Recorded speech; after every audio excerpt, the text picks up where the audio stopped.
Bonjour! Alors aujourd'hui, on va parler des éclipses. Donc, c'est le dernier chapitre, la dernière section plutôt du chapitre 10. Donc, tu vas prendre la page 350 dans ton origine. Alors, tout d'abord, comme à chaque début de chapitre, on va dire à quoi sont dues les éclipses. Donc, quel est le phénomène qui va créer les éclipses? Donc, il y a trois phénomènes ici qui sont visés. Donc, premièrement, la révolution de la Terre autour du Soleil. Donc, le fait que la Terre va tourner autour du Soleil. Ensuite, la révolution de la Lune autour de la Terre. Donc, pendant que la Terre tourne autour du Soleil, on a une Lune aussi qui tourne autour de nous.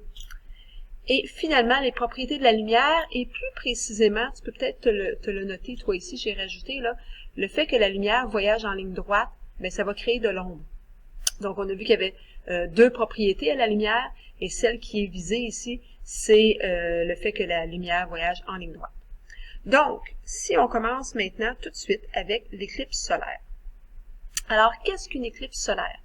Une éclipse solaire va se produire exactement quand il va y avoir le Soleil d'une part, la Lune qui va être enlignée et ensuite la Terre. Donc, il faut que les trois axes soient parfaitement alignés, Soleil, Lune et Terre. Alors, une éclipse de Soleil se produit lorsque la Lune, au cours de sa révolution, va passer entre le Soleil et la Terre. Donc, la Lune va être entre les deux. On vous dit que la lumière voyage en ligne droite, ce qui fait que la lumière ne va pas contourner la Lune. La lumière va être bloquée ou arrêtée par la Lune et la Lune va faire donc de l'ombre à la Terre. Donc, c'est ce qu'on nous dit ici. Donc, ça ne va pas contourner la Lune, ça va créer une zone d'ombre et aussi de pénombre. On verra qu'est-ce que la pénombre. Donc, à ce moment-là, il va se produire une éclipse parce qu'il va y avoir une partie de la Terre qui va se trouver dans l'ombre totale. Alors, à ce moment-là, on va appeler ça une éclipse totale. Donc, quand tu es tout à fait dans l'ombre. On vous a montré, par exemple, ici, là, on a un petit point. Donc, ça, c'est la région où est-ce que tu as l'ombre totale. Donc, à cet endroit-là, il va faire complètement noir. Les gens ne verront pas le soleil, même s'il est midi, par exemple. Le soleil serait complètement caché par la Lune. Tandis que la zone de pénombre, les gens verraient une partie du soleil. Donc, il y aurait seulement une partie du soleil qui serait cachée par la Lune. Et ça, on va appeler ça une éclipse partielle. Donc, c'est ce qu'on nous dit par la suite, là. Quand on est dans une zone de pénombre, on va appeler ça une éclipse partielle. Je vais te montrer un petit peu de quoi ça a l'air tout ça. Donc, si tu n'as pas fini de souligner, fais juste mettre la vidéo sur pause, là. Alors, si on regarde les éclipses. Une éclipse partielle, ça peut ressembler à ça. Mais tu peux pas la regarder avec tes yeux, il faut la regarder avec un filtre, avec des lunettes spéciales. Donc ici, ça a été pris justement à une caméra avec un filtre, sinon on verra absolument rien. Une éclipse totale, ça peut ressembler à ceci. Le point noir que tu vois, c'est la Lune. La Lune cache complètement le Soleil. Par contre, il va y avoir un rayonnement autour. Donc, ce sont que les rayons solaires qu'on voit. Mais si tu revois autour ici, là, il a l'air à faire noir, mais effectivement, c'est comme si c'était la nuit. Donc, même si c'est en plein jour, quand il y a une éclipse totale, ça devient complètement noir, un peu comme si c'était la nuit. Et ici, on voit encore une éclipse partielle. Donc, faut pas se tromper, hein, c'est pas la Lune qu'on voit ici. C'est le Soleil qu'on voit à travers un filtre qui nous enlève un peu les rayons. Et, là, en fond, c'est la partie de la Lune qui vient cacher.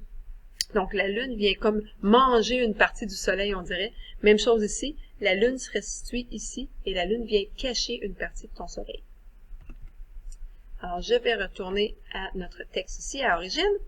Alors, juste en dessous, on a une petite définition de ce qu'est une éclipse solaire. Donc, tu peux te faire une petite étoile en dessous. Quand je dis éclipse solaire ou éclipse de soleil, c'est la même chose. Donc, c'est quelque chose d'important, la définition ici. On vous fait aussi un dessin. Donc, tu as le soleil, tu as la Lune et tu as la Terre.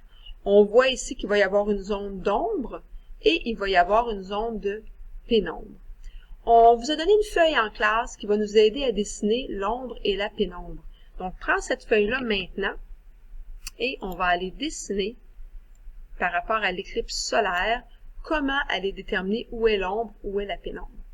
Donc, je vais me prendre une couleur ici de crayon. Admettons, je vais prendre le rouge. Non, je vais prendre le noir, tiens, pour faire l'ombre et je prendrai le rouge pour faire la pénombre. Alors, pour faire l'ombre, tu pars de ton rayon, j'appelle ça le rayon extrême, c'est-à-dire le plus haut rayon qui peut partir de ton soleil, et je m'en vais jusqu'à la Lune et je continue. Donc, ça veut dire que tous les autres rayons seraient arrêtés par la Lune. Mais celui-là ici, là, lui, va réussir à passer et à se rendre jusqu'à la Terre. Même chose, quand je pars du bas, je prends mon rayon extrême qui va aller passer juste à la frontière de la Lune et qui va se rendre à ma Terre. Tous les autres rayons qui pourraient essayer de passer seraient bloqués par la Lune. Ce qui fait en sorte que la zone qui se retrouverait ici, ça ferait une forme circulaire, là, comme la Lune, mais ça serait ma zone d'ombre. C'est l'endroit, à ce moment-là, où le Soleil ne va pas du tout se rendre. C'est l'endroit où je ne verrai plus le Soleil. Tandis que la zone de pénombre, où est-ce que je verrai une éclipse partielle, elle, si on veut la dessiner, je vais la mettre en rouge. Donc, je vais aussi aller faire mes rayons extrêmes, mais mes rayons extrêmes qui vont passer par en dessous de la Lune. Donc, je pars du dessus du Soleil, je m'en vais jusqu'en dessous de la Lune et je continue. Mon rayon, lui, qui part sous le Soleil encore, lui, je vais aller le porter en haut. Et on voit ici que ma zone de pénombre, ça serait la zone que je vais mettre en rouge dans quelques secondes. Donc, elle aussi serait de forme circulaire et on se rend compte qu'elle dépasse la Terre.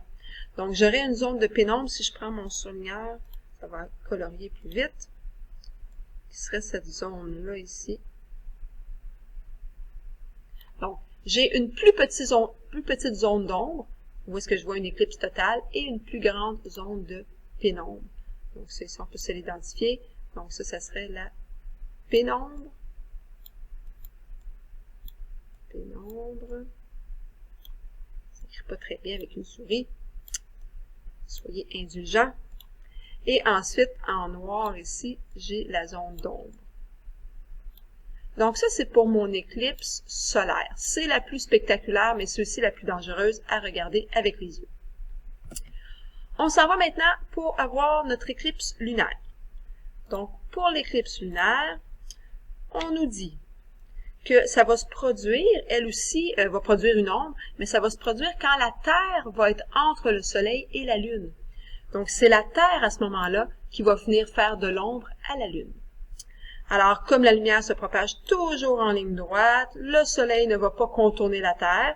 Donc, à ce moment-là, derrière la Terre, il va y avoir de l'ombre et ça va faire de l'ombre à la Lune.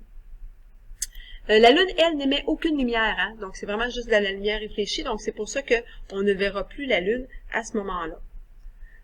J'essaie de voir ce que je voulais vous faire souligner s'il manque des trucs. Ensuite, l'éclipse de Lune peut aussi être totale quand la Lune est complètement dans l'ombre. Ou il peut y avoir une éclipse de Lune partielle si j'en vois seulement une petite partie. On s'en va maintenant à la page suivante. Alors, à la page suivante, tu as la définition. Donc, on va l'identifier encore là avec une petite étoile pour dire que c'est quand même important.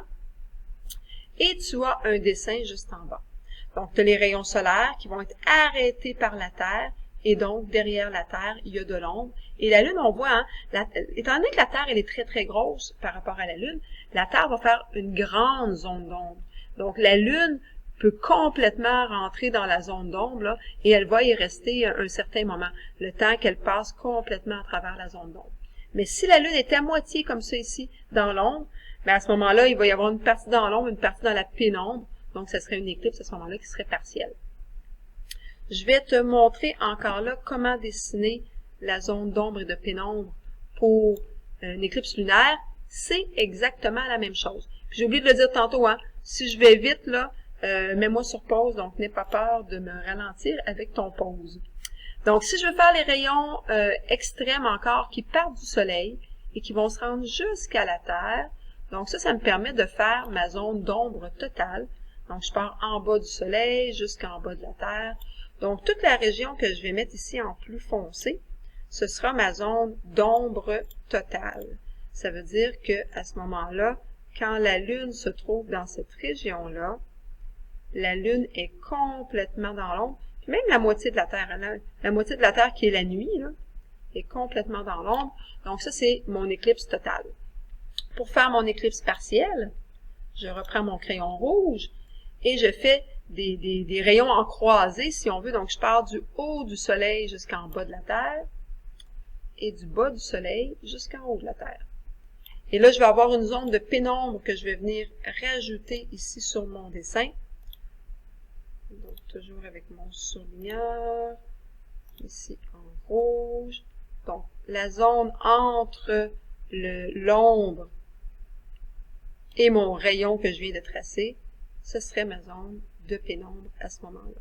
Donc, si la Lune se trouve dans la région rouge, c'est une éclipse partielle. Si elle se trouve dans la région noircie, c'est une éclipse totale. Donc, je t'inviterai encore là de venir indiquer ta pénombre, que je vais marquer ici avec un P, ça va aller mieux pour moi, ça va être plus facile, et ma zone d'ombre, que je vais identifier par un O. On a presque terminé. Il nous reste juste un petit quelque chose ici, l'encadré, je le trouvais important, mais il y a deux petites erreurs, donc tu vas corriger. On parle d'une éclipse solaire ici, non pas d'une éclipse lunaire, donc tu vas me rayer le mot lunaire, excuse-moi, et à la place, tu vas aller marquer solaire. Donc moi, je voulais rayer, là. Donc on va l'enlever, ce mot-là ici, là. C'était pas le bon mot. On va mettre solaire à la place. Est-ce qu'il y aurait une éclipse solaire à tous les 28 jours? C'est-à-dire que la Lune a fait le tour de la Terre en 28 jours, ce qui veut dire que la Lune va venir se situer entre les deux à tous les 28 jours. Et pourtant, la réponse, c'est non. Pourquoi est-ce qu'il n'y a pas une éclipse solaire, excuse-moi, à tous les jours? C'est que la Lune ne tourne pas sur un plan qui est droit. Imagine que tu as ton Soleil ici, tu as la Terre qui est ici, tu as la Lune entre les deux. C'est pas toujours aligné, parce que la Lune va tourner dans un orbite qui est un peu incliné. Ce qui fait que par rapport à ta Terre et à ton Soleil, la Lune va souvent passer un petit peu en bas ou un petit peu en haut. Donc, l'orbite de la Terre est inclinée. On va en reparler encore, si jamais c'est pas clair. On va te le montrer, on va voir avec le montage aussi qu'on utilise en classe. Mais je veux juste te le faire souligner ici, que la Terre passe, dans la plupart des cas, juste un petit peu en haut ou un petit peu en dessous de l'ombre de la Lune, parce que la Lune, son orbite n'est pas complètement droit, mais un peu incliné. Donc, ça termine la vidéo d'aujourd'hui.